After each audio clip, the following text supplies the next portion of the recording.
Vamos para mais um encontro de química. Agora falaremos de uma quantidade que aparece muito para que você possa discutir questões de química conosco.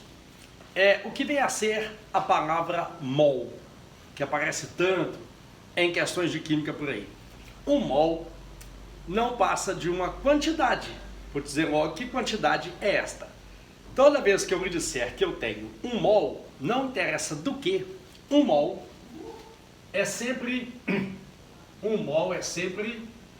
uma quantia que vale aproximadamente 6 vezes 10 elevado a 23 unidades. Amores da minha vida, é como se eu dissesse, quer ver? Eu tenho uma dúzia. Se eu disser que eu tenho uma dúzia, não interessa do que, eu tenho 12 unidades. Uma centena 100, uma arroba 15, uma resma 500. Se eu disser a partir de hoje que eu tenho um mol é 6 vezes 10 vezes 10 vezes 10 vezes 10 vezes 10, 23 vezes. Talvez esse seja o maior número com o qual você vai lidar no ensino médio. Pegar 6 e multiplicar por 10, 23 vezes. Professor, mas para que se trabalhar em química com um número tão grande? Vê se você me entende. Olha, quanto menor aquilo que eu pego para contar, maior tem que ser a unidade de medida. Tipo, observa, vamos contar laranja.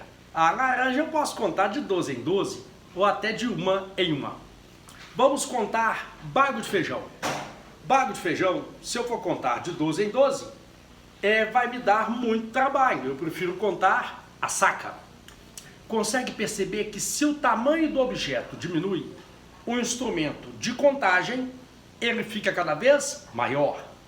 E nós da química contamos o quê? Prótons, nêutrons, elétrons, átomos, moléculas, coisas infinitamente pequenas. Para contá-las eu preciso de uma unidade de medida que seja correspondentemente infinitamente grande. Depois você verá comigo por que o número grande escolhido foi esse. 6 vezes 10 elevado à 23ª potência. Agora vamos às aplicações desse conceito em química. Aonde o conceito de mol ele se aplica. E a primeira aplicação, que eu vou chamar de letra A, é o conceito de massa atômica. Massa atômica. Lembra, nós vimos isso quando estudamos tabela periódica. Lembra que a massa atômica é uma média aritmética que leva em conta a abundância dos isótopos de um dado elemento químico. Por exemplo, se eu disser que a massa atômica do ferro gira em torno de 56, isso indica que o isótopo mais abundante de ferro em nosso planeta é aquele cujo número de massa é 56.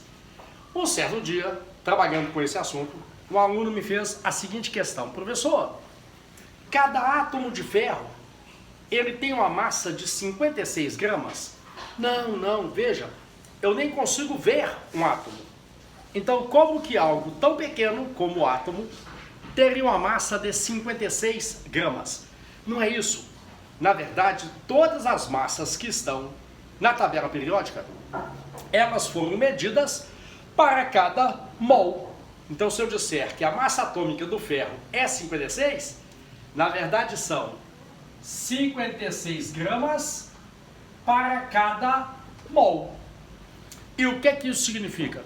Significa que se eu pegar um mol de átomos de ferro, e quanto é isso? Quanto é um mol de átomos de ferro? Toda essa quantia de átomos de ferro, pudesse eu colocar em uma balança, a balança mediria 56 gramas. Pegou? Guarda. A massa que está lá na tabela é a massa de cada mol da espécie química em questão. Vamos a mais um exemplo? Se eu disser, quer ver? A massa atômica do zinco é 65. A partir de hoje, guarda 65 o quê? 65 gramas para cada mol. E exercícios nesse sentido, você vai encontrar vários a serem feitos. Por exemplo, vamos supor que eu me pergunte qual é a massa de um certo número de átomos de um dado elemento químico. Por exemplo, qual a massa de 1,2 vezes 10 elevado a 24 átomos?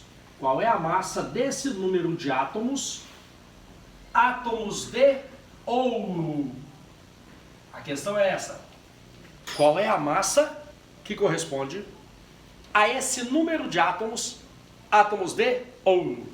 Amores, para você poder responder, primeiro passo, consulte uma tabela periódica para descobrir quanto pesa cada mol de átomos de ouro.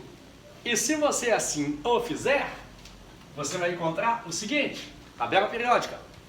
A massa atômica do ouro, ela vale 197. Como é que é mesmo? A unidade de medida? 197 gramas para cada mol.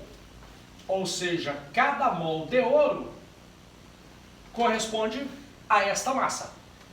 E um mol é uma quantidade padrão. Aquele número que eu narrei antes. 6 vezes 10 a 23. Agora basta você montar uma proporção. Uma simples proporção vai te dar a resposta para essa primeira questão sobre o conceito de mol. E a proporção seria a seguinte. Escreva. Cada mol de ouro.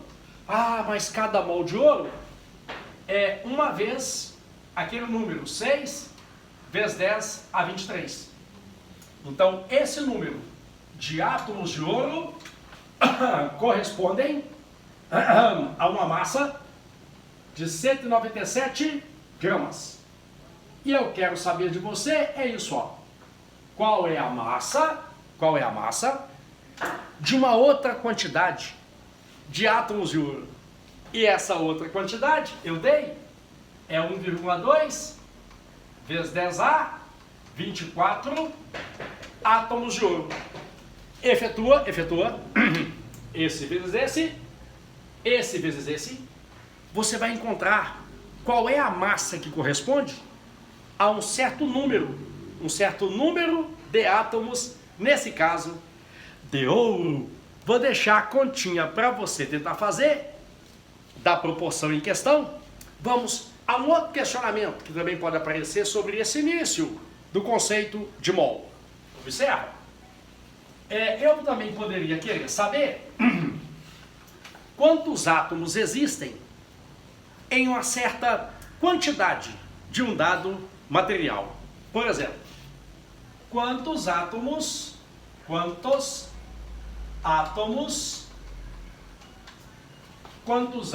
de prata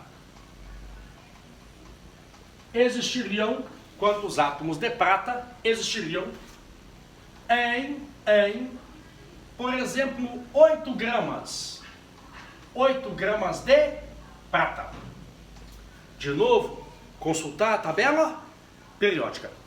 Se você consultar uma tabela periódica, você verá que a massa atômica da prata, ela gira em torno de 108 gramas para cada mol. De novo, regra de 3. Cada 6 vezes 10 a 23 átomos de prata correspondem a quanto mesmo que eu falei? 108 gramas. 108 gramas. Se eu tenho apenas 8 gramas de prata, eu terei de prata um certo número de átomos. Nesse tipo de questionamento, eu prefiro assim. Eu vou montar a proporção e os cálculos eu vou deixar para que você tente resolver. tente resolver, tente encontrar na questão de cima qual é a massa de um certo número de átomos de ouro e na questão de baixo quantos átomos de prata existem em uma certa quantidade de prata. Em breve a gente volta para a situação B, a segunda aplicação do conceito do que vem a ser cada mol de coisas. E não esquecer que cada mol de coisas, não interessa do que, vale 6 vezes 10 vezes 10 vezes 10, 23 vezes. Até o próximo encontro.